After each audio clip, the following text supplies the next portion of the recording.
croisière Costa cherche l'apaisement. Elle a en effet trouvé un accord pour verser des indemnités à la plupart des 456 naufragés français.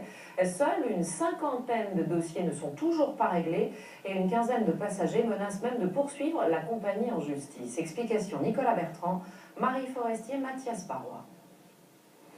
Cela fait près de 4 mois qu'elle gît à quelques mètres de l'île de Giglio. L'épave du Costa Concordia attend maintenant d'être renflouée et remorquée dans les prochaines semaines. Ce 13 janvier dernier, 456 Français parviennent à s'extirper vivants du paquebot juste avant le naufrage.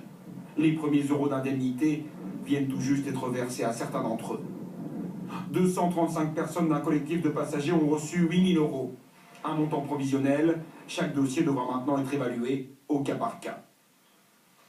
Elles ont réagi de manière assez positive et surtout impatiente, parce que ça fait maintenant plusieurs mois qu'on demande à la société Costa de verser une provision de nature à nous permettre d'étudier sereinement les dossiers pour ensuite établir le montant de l'indemnisation définitive qui serait approprié pour chaque personne.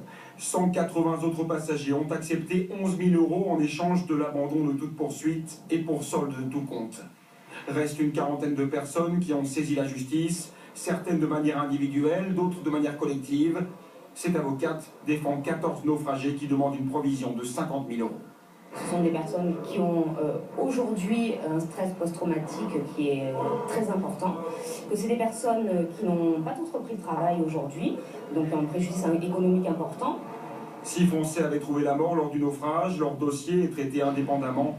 Aucun accord avec leurs proches n'a encore pu être signé.